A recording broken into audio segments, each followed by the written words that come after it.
Да, во студиото минути секако за првиот разговор, една постојано актуелна тема, децении во исчекување, нови препреки, нови условувања, македонските граѓани се уште далеку од Европската Унија. За иницијативата, односно отвореното писмо кое што беше упатено до европарламентарците, што практично тоа значи, што во себе носи, разговараме со мојата и ваша денешна гостинка, господјата Лилијана Поповска, поранешна пратеничка и председателка на првата парламентарна партија, Зелена партија. Добар ден и добре дојдовте. Добар ден, добре најдов. Иницијативата, односно отвореното писмо во очи на разговорите на известувачот Томас Вајц за Македонија, практично се со порака за укинување на протоколот. Што значи тоа и што следствено практично да го гледаме аналитично доведе до оваа иницијатива и до писмото, што тоа носи во себе и што треба да значи за македонските граѓани? Вака, сосем прецизни да бидеме, значи Томас Вајц е известувач за напредокот на Македонија во евроинтегративниот процес и тој годинава повторно подготвува извештај за Македонија и на тој негов извештај сите пратеници можат да достават амандмани.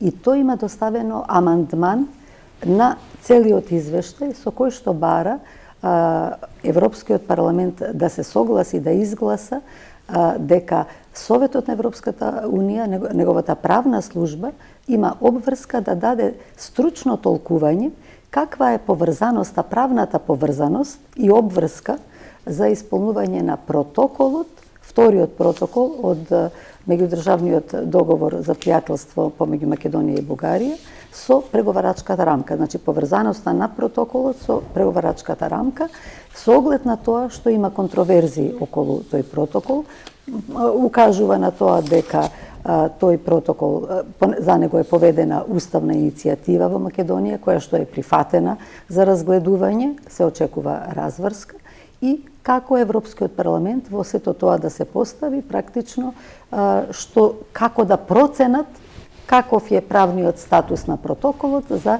да знаат за следните чекори. Еве вака, накратко раскажано. Меѓутоа, мислам дека овдека се гледа една голема шанса во мои очи барем и во очите на македонската јавност, шанса за нашата земја да се овозможи начин на разврска на проблемот со блокирање на евроинтегративниот процес на земјава. И мислам дека тоа е добро. Многу е интересно дека конечно е детектирано и обзнането дека има проблем во овој протокол со критериумите од Копенхаген, кои што би требало да се единствени за одлука за напредок на една земја во евроинтеграцијата.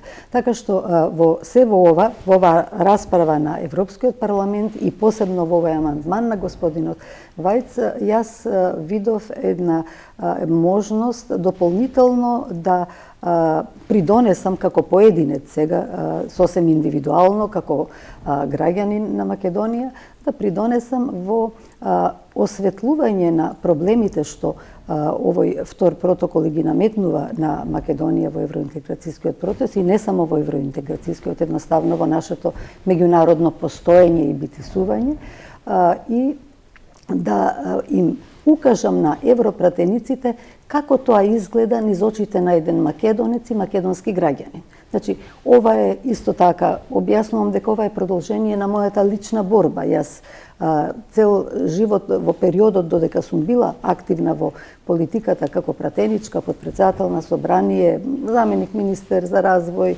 член на мешовитиот комитет за евроинтеграција, на комисијата за надворешна политика, на комисијата на европски прашања. Значи, јас сум ја имала евроинтеграцијата како една од навистина стратешките цели кои што нашата земја и Македонија треба да ја постигне, и сум се борела, сум работела на тој план колку што може еден поединечен учесник во политиката да прави. И затоа сега, кога сум надвор од политиката, како граѓанин, практично индивидуален стрелец ја продолжувам оваа борба со оглед на тоа што ја знам да читам закони, знам да толкувам, знам да укажам, да увидам каде има дефекти уставни, законски и тоа да го посочам. Значи, еве, ова е еден мој мал прилог, ако можам да помогнам за Македонија, за да се доразјасни оваа состојба околу вториот протокол, кој што е навистина многу матна и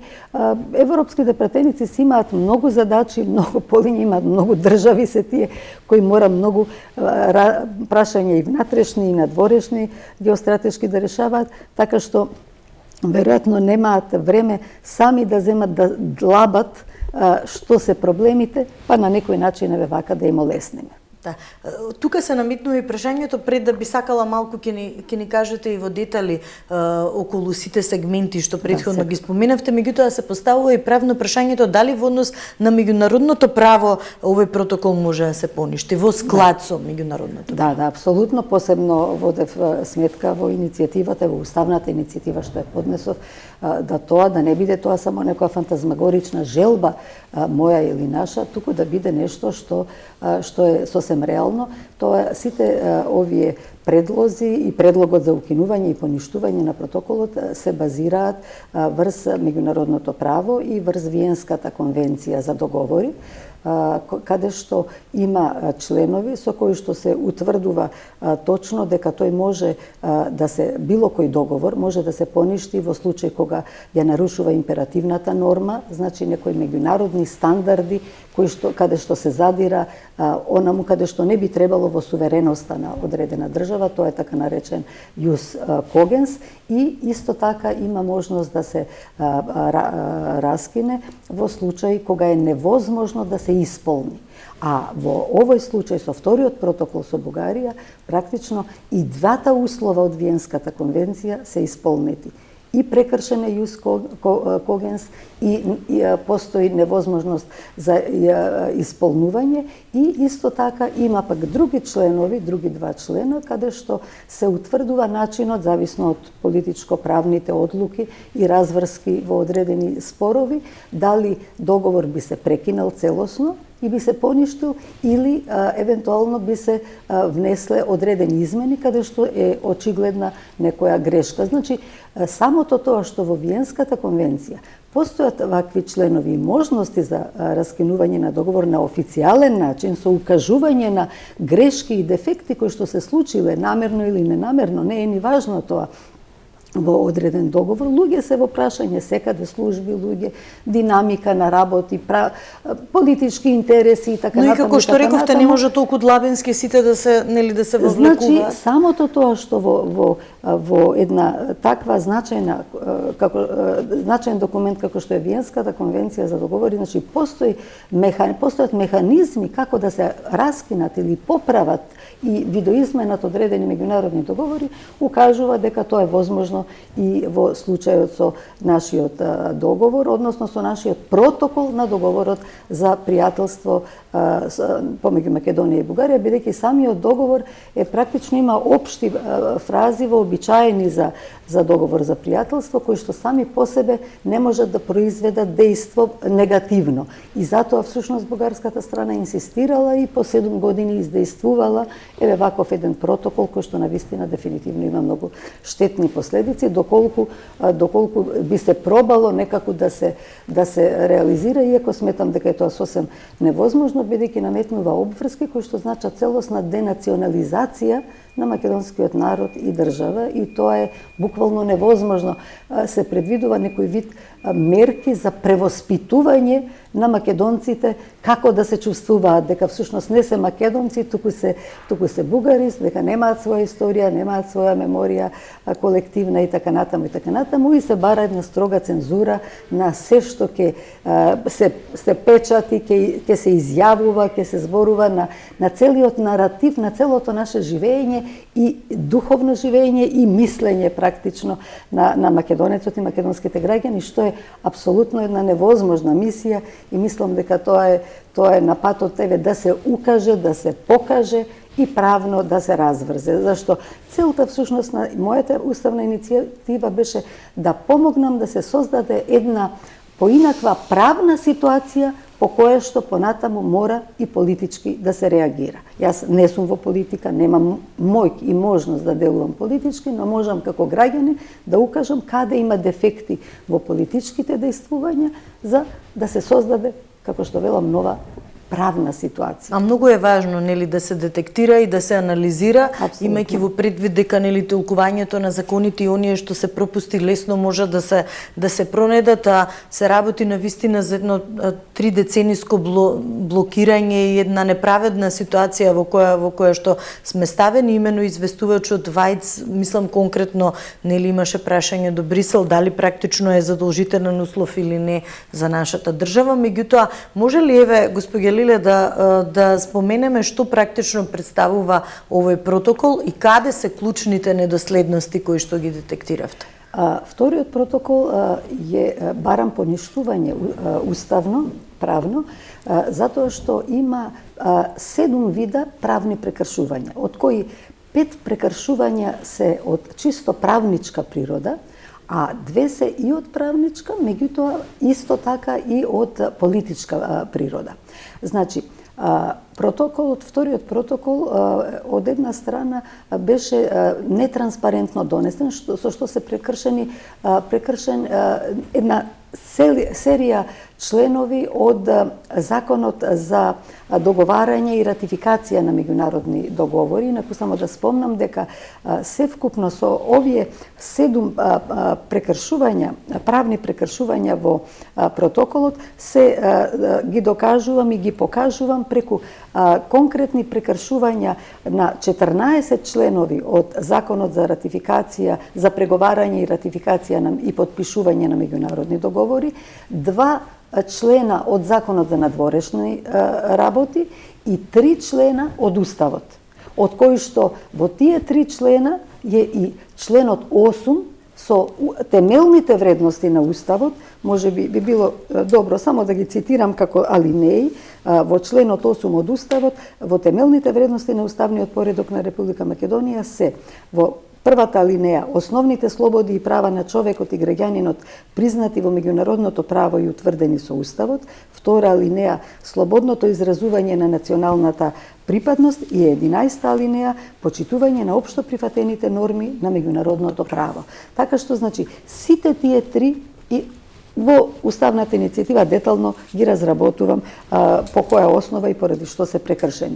Значи, да се вратам на објаснување на 7-те прекршувања. Прво, значи, прекршење серија, реков, членови од Законот за договарање, ратификација и потпишување на меѓународен договор во делот на тоа што не е испочитувана процедурата на преговарање, договарање, поставување црвени линии, консултации со влада, докаде, што давање задачи од влада, што може и како може и што треба да се преговара, што може да се прифати, што не може. Значи, тоа се сложени процедури кои што се предвидени во овој закон, низ редица членови, меѓутоа многу членови се комплетно прекршени, бидејќи целото преговарање практично одеше нетранспарентно. Ние преку бугарските медиуми, како македонска јавност, дознававме всушност за што се преговара. И тука има прво прекршување е тоа.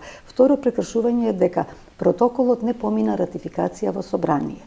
Значи, секаков протокол, ние сме имале протоколи на Комисијата за надворешна политика за секакви работи, дали било од областа на здравство, од областа на образование, култура, спорт, туризам, за се и се што кога има протокол одреден како некој меѓународен договор ќе се спроведува, се прави закон за ратификација на протокол тој и тој, и тоа се носи во собрание на Комисија за надворешна политика, каде што комисијата се произнесува и потоа оди на пленарна седница, каде што целото собрание го усвојува, го ратификува протоколот на одреден договор. Значи, такво нешто во овој случај немаше, тоа е уставна обврска.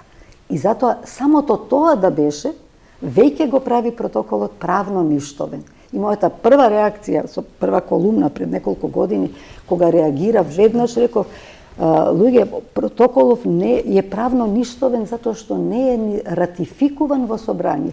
После дури отидов да ги анализирам сите детали и ги дојдов до сите овие дефекти и прекршувања. Втората, инаку само за споредба, интересно е да се знае дека Бугарското собрание од нивна страна што направило? Детално нивната протоколов како таков, како нацрт текст кој што не постоел, не бил ни подпишан тогаш, еден месец пред подпишувањето, значи протоколот, вториот протокол е подпишан на 22 јули во 2022 година, а еден месец предходно, отприлика на 23 јуни 2022 во Бугарското собрание, во Комисијата за надворешна политика, тој протокол се разгледувал, се дебатирал и потоа следниот ден не се завршила таа дебата, меѓутоа биле запознаени членовите на комисијата за следниот ден целата рамка која што ние подоцна дури ја видовме како македонска јавност, целата таа рамка била дискутирана и усвоена на пленарна седница на Бугарското собрание. Македонија нигде ја нема во сето тоа, ние читаме и слушаме од бугарски медиуми дека такво нешто е усвојувано и се чудиме што се случува. Значи, тоа е второто прекршување за неспроведена парламентарна процедура. Третото прекршување не е објавено во службен весник. Нити од влада, нити од Министерството за надворешни работи. Понатаму, четврто прекршување, протоколот е несоодветен по содржина и форма на она што би значило таков протокол. Значи, да не одам во детали, тоа е некоја компилација по форма помеѓу протокол на меѓународен договор, записник од комисија ресорна и меѓуресорна и некој план, акцијски план за идни действувања, а по содржина пак тој практично наметнува една денационализација, бугаризација на македонскиот народ и држава, што е неприфатливо. Петта грешка, правно прекршување е што протоколот, вториот протокол, излегува сосем од нивото на еден подзаконски акт, од можностите што ги дава содржината на еден подзаконски акт, тој излегува и од она што може подзаконски акт да даде, и од она што значи, што би требало да значи протокол на само еден член од договор за пријателство меѓу две земји. Тој практично се издигнува на ниво на нов договор кој што наметнува нови сосем различни обврски за целата држава. Дури тој е преседан. Тој дури наметнува промена на уставот, од таму токму во вториот протокол стои влезот на бугарите како во преамбулата, значи и промена на целокупното вели законодавство во склад со ова. Значи еден подзаконски акт нератификуван, неправен, практично донесен надвор од процедура, кој што е протокол на еден член од договор, комплетно ја менува суштината на договорот и наметнува едни други односи меѓу две држави. Тоа се значи петте чисто правнички прекршувања кои што се доволно јаки. Меѓутоа има уште две силни прекршувања во овие вкупно 7 кои што имаат и голема политичка тежина. Тие ги спомнав нели на почетоков, ги објаснував. Од една страна предизвикува масивни штетни действија врз македонскиот народ, јазик и држава, бидејќи ги следи, има такви барања, наметнува за строга цензура на се што се објавува, се кажува и ќе се кажува, и на сите наративи и размисли на македонскиот народ, македонскиот граѓанин воопшто, со потполно негирање на македонски народ, јазик и историја и континуитет, и на потполна денационализација и бугаризација на македонците наметнува, и тоа е нешто што тука директно Јус Когенс, значи, вришти дека се гази. И од друга страна, седмото прекршување, тоа е дека е невозможно, предизвикува пречка за нормалното функционирање на Македонија и нејзиното меѓународно позиционирање и евроинтеграција. Значи, сиве овие се многу сериозни правни прекршувања, а последниве две со директни политички, историски и идентитетски импликации врз Македонија и македонскиот народ, јазик и историја. Да, додека споменувавте, внимателно ве слушав, бидејќи споменавте дека на Комисијата за надворешни работи во Бугарското собрание нели разгледуван 23 јуни 22, ден потоа на 24 јуни усвоено, меѓутоа еве го подлекувате парадоксално актот донесен на состанокот на меѓувладината комисија и потпишан од министрите за надворешни работи на двете земји, речиси еден месец тоа подоцна 17 јули 22. Да. Тоа покажува дека целово носење на протоколот и неговата суштина е хронолошки нелогично. Не може ти да изгласаш нешто во соседно собрание, нешто што се однесува на две земји, во една земја го изгласуваш, Европската унија кон која се стремиме, Советот на Европската унија го одобрува, Македонија за која што се однесува ова, која што е играч важен во целиот овој процес, заради неа се прават сите тие состаноци, чека од страна, гледа дали ќе одобри Бугарија, дали ќе одобри Европската унија и потоа го потпишува едноставно и каде постои, каде е дефектот и проблемот со овој протокол во нашиот евроинтеграцијски пакет, кој што е генерално добар и ние со години се боревме за да дојдеме до преговарачки пакет за евроинтеграција, има на три места е дефектот. На едно место во заклучоците, во одлуката на Советот на Европската унија од 30 јуни 2022 година, кога под француско председателство е усвоена преговарачката рамка, каде што само имплицитно се е вграден протоколот, се повикува, можам конкретно да цитирам тој дел, за да се знае точно на што се мисли. Значи, во преговарачката рамка на 30 јуни 22 на протоколот се реферира со, цитирам, годишни прегледи и мерки за ефективна имплементација според членот 12, бидејќи протоколот се однесува на членот 12, кој што сам по себе вели тоа е член според кој ќе се превземат мерки помеѓу двете држави за подобрување на пријателството. И затоа, значи, Советот на Европската унија понатаму вели тоа ќе биде нели важен чекор за добрососедски односи и така натаму. Ваму е имплицитно само спомнат, додека пак во пакетот документи на Европската унија поврзани со македонската интеграција, значи откако веќе се потпишува на 17 јули 2022 се потпишува од министрите на двете земји протоколот, на 18 јуни Советот на Европската унија носи заклучоци, на 18 јули носи заклучоци и во делот посветен на регионалната соработка и добрососедски односи во точката 14 вели се поздравува договорот за протоколот од вториот состанок на заедничката меѓувладина комисија и овој важен чекор ќе придонесе кон добрососедски односи и регионална соработка кои остануваат главни елементи на процесот на проширување како и на процесот на стабилизација и асоциација. И следниот ден на 19 јули 22 година во изјавата за одржување на првата меѓувладина конференција помеѓу Македонија и Европската унија се повторува истата формулација.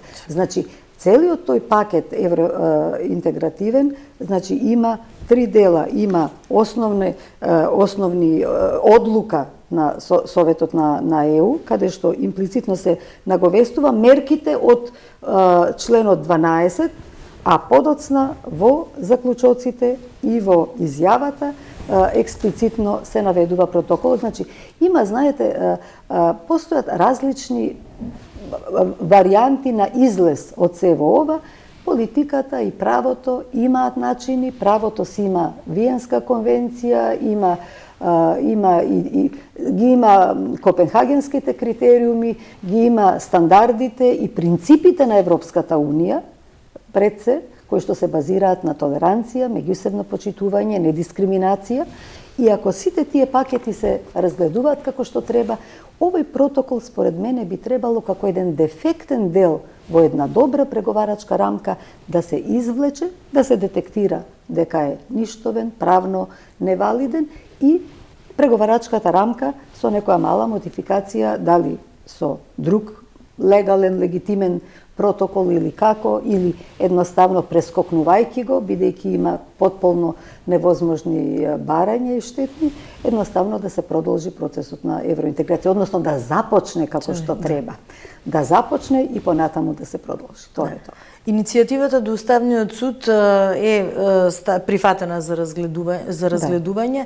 Кога очекувате јавна расправа или конечна одлука? Па, очекувам секој момент, јас очекував и прилично скоро откако ја прифати.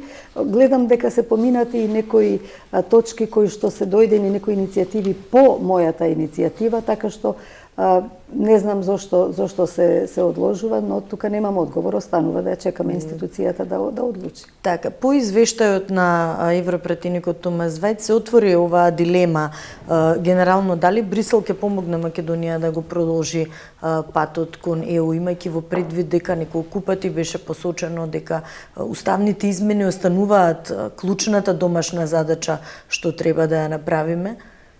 Видете вака, уставните измени се еден дел само од она што овој протокол го содржи. Тој ги наметнува. Но тие се еден елемент кој дури и да се остварат, ние нема да можеме да го реализираме протоколот. Од реформскиот пакет, така да ги гледаме како еден дел од... Тоа нема врска со реформскиот пакет. Реформскиот пакет си има други задачи, но ова е, колку што знам, ова е дел од протоколот. Протоколот самиот, вториот протокол го наметнува ова, но ако некоја влада прифати сегменти од некој да исполнува, тоа е друго прашање. Меѓутоа, суштината е дека ние треба да имаме гаранција дека по било каков чекор, кој што би значело некоја концесија, би требало да имаме отворен пат за евроинтеграција со надеж дека таа ќе се заврши успешно. А вака како што е, практично само би влегувале во исполнување на една точка од еден опасен протокол, невозможен протокол просто за остварување и кој што е направен за да не попречи, да не блокира, да не истоштува како држава, за жал. Лавиринтот кој што тешко така ќе излеземе. Идејата за членство без право на глас, премиерот Мицкоски имаше споменато, нели, дека е можно Западен Балкан и Украина да влезат во ЕУ во некој комбиниран, да го кажеме, пакет без право на глас, меѓутоа генерално и евроамбасадорот Рохас порача тогаш дека пристапувањето кон ЕУ е строго дефинирано, ако може така да го гледаме и нема некои отстапки. Генерално, каде сме и каде би можеле да отпочнеме? Рековте, има и правно, има и политички можност за, отплеткување на тој Гордиев јазол, што го велиме, во кој што сме премногу долго заглавени и во таа чекална пред портите на Европската Унија. Меѓутоа, генерално, кои се клучните чекори, можеби, што би го отвориле тој евроинтеграцијски пат? Протоколот. Да се почне од протоколот, едноставно тој да се прогласи за ништовен и со тоа се создава нова правна ситуација. Тоа е еден дефект, еден шраф во целиот евроинтеграцијски пакет, преговарачки пакет е дефектен, тој реков да се извлече и понатаму ке одиме чекор по чекор едноставно, но се разбира со прифаќање, со консензус, со оглед на тоа дека така се одлучува. Знаете, има различни ситуации. Доволно сум возрастна јас и македонската јавност доволно севкупно созреавме низ сите овие 30 години, тие што ги живееме барем овие 30 години, видовме многу варијации на тема и видовме и дека нема само еден начин на евроинтеграцијски пат, видовме многу начини, каде што во најголем број начини, практично геостратешките интереси на Европската Унија беа превалентни. Тие беа одлучувачки. Од друга страна, исто така видовме дека разни спорови помеѓу земји можат да се решат на некој начин каде што креативен начин, што го велат некогаш политичарите, така што има начини како може да се отплетка. Едноставно треба да постои интерес на Европската унија, на мнозинството во Европската унија, од оние земји кои што се појаки, кои што едноставно ќе пресечат дека време е оваа сива зона на Балканот да не биде веќе сива, да се евроинтегрира. А желбата исто треба да постои од граѓаните сами, а таа желба ние ја имаме како македонски граѓани. Еве, на последната анкета на тоа прашање во март оваа година, 71% од граѓаните рекоа дека се за Европската унија. Тоа е ретко висок процент за сите земји речиси за сите земји во регионот, една дали има или две слично или подобро од нас, а практично во меѓувреме имаме ние и друг проблем всушност со тоа што во Европската унија се олади, граѓаните се оладија кон евроинтеграцијата. Знаете, и тука се прават разни калкулации, и тоа го видовме во овие 30 години, во одредени ситуации кога на политичар кој што е во власт, кога се наоѓа пред следни избори, кога проценува од анкетите дека не му одговара да се заложи за евроинтеграција, за нови членки внесување, едноставно го замрзнува тоа прашање. Франција тоа го направи елегантно под наводници, рече треба први ние да се реформираме во ЕУ, па потоа да примаме нови членки. Така што тоа беше едноставно една калкулација политичка, предизборна калкулација на Макрон. Жалам што така се случи, меѓутоа ние настрадавме. Она што, еве да кажам и вчера и денеска е една од поактуелните теми, можеби и ние така треба да го изанализираме, се изборите во Бугарија, вонредните парламентарни избори во Бугарија, 8 поред. Поранешниот бугарски претседател Румен Радев за сега прелиминарно денеска се очекуваат резултатите, меѓутоа од првичните резултати е победник на овие избори. До конечните резултати, меѓутоа не верувам некоја драстична промена да биде до среда. Еве официјално вака да ги анализираме како сега. Неговиот централно-левичарски политички сојуз освојува 45% од гласовите. Има од минатиот изборен циклус поголема излезност овој пат. Меѓутоа, генерално ни сите изборни циклуси, она што беше можеби и проблем за подоцна и да се формира влада, нели и малата излезност и генерално сојузите што ги правеа политичките сојузи. Меѓутоа, од она што можеби како информација беше дека во Македонија многу мал број се пријавиле за гласање, 200, да не сгрешам, 210 пријави имаше. Сега може би вака да го гледаме како може ли да се очекува стабилна политичка влада во Бугарија со која што би можело да се отпочнат тие некои разговори за поврзани со евроинтеграциите на Македонија. Сигурно дека ќе биде стабилна, нека им е честито победата, еве од нас како граѓани, со тоа што да не заборавиме дека токму господинот Радев беше иницијатор и креатор на ова барање за внесување на бугарите во Уставот. Така што лично од него не би можела да очекувам некоја промена на ставот, нема мотив зошто он да се смени. Тоа што го сакал, што го мислел, тоа го внесол во политичките барања и го издействувал консензус од сите политички партии во Бугарија за таа работа. Така што, чисто од бугарска гледна позиција, тие немаат мотив да го променат тоа, чисто гледано на тоа што имаат на масата како добивка. Единствено, ако Европската унија одлучи поинаку, ако процени дека ова е состојба која што е неодржлива вака и која што им прави проблеми, геостратешки проблеми според нивните проценки, нели, во регионот, единствено тогаш би требало на некој начин да дадат сигнали, да ги замолат своите членови од Бугарија да направат одредени не отстапки, туку едноставно да направат поместување од ставови кои што создаваат невозможна ситуација за самата Европска Унија, доколку Европската Унија одлучи дека има интерес Македонија да биде дел од неа. И мислам дека исто така Франција и должи на Македонија. Знаете, Макрон гарантираше почеток на преговори. Лично тој. И тој е се уште актуелен председател. И лично тој и Франција и должат на Македонија и еве вака една добронамерна порака. Убаво би било ако може тоа да го измазнат сега, да го компензираат. Франција има извонредни односи со Бугарија и силно влијание во Европската Унија, така што и Германија и Франција и должат на Македонија, бидејќи тие беа гаранти за Македонија да направи невозможни чекори и лупинзи со услов дека тоа ќе значи почеток на евроинтеграцијата.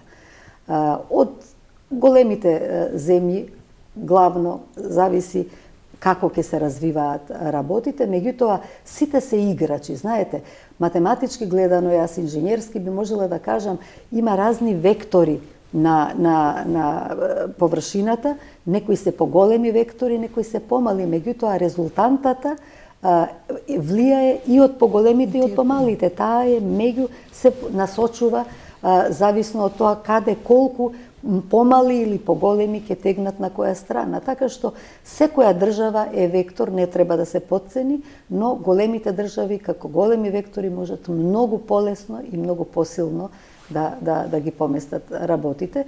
А инаку мислам дека Македонија како надворешна политика е добро позиционирана, јасно, евроатлантска интеграција, во НАТО сме исполнители на сите обврски, за Европската Унија ја тераме Европската агенда, реформска треба поинтензивно да се дозаврши. Тоа значи напредок со внатрешни стандарди, тоа значат и финансии кои што изначат на Македонија, така што и тоа значи доказ плюс дека сме вредни да бидеме членка на Европската Унија, така што да се надеваме со Господ напред дека некои работи ќе се сменат, но мора правно да се состојбата да се смени. По правно друга состојба ќе мора да се произведе и друга политичка состојба. Имајќи во предвид и цела геополитичка состојба во светски рамки, што е непредвидлива, да кажеме, од ден во ден. Затоа велам, и оваа мала зона за нив, за светскиот глобален поредок, сепак никој не сака да има сива зона некаде. Кога веќе не сака, нека направат чекор и нека не извлечат веќе од оваа дупка, доволно се начевме. Така, втемелени на европски вредности, како што рековте, на копенхашки критериуми и правна рамка која што ја има, само треба да се почитува, не да се заглавуваме во некои лавиринти предолги на некои билатерални спорови, нели, од минатото. Кои не се дел од копенхагенските критериуми. Така. Ви благодарам многу што бевте заедно со нас. Секако ќе го очекувам исходот од иницијативата во Уставниот суд, па ќе имаме простор повеќе уште еднаш да поразговараме за овие што би ги рекла навистина многу важни за нас како граѓани и како држава прашања кои што мора постојано да бидат актуелни. Ви благодарам за поканата уште еднаш. Почитувани, правиме кратка пауза и се враќаме повторно во студиото со нов разговор. Останете со нас.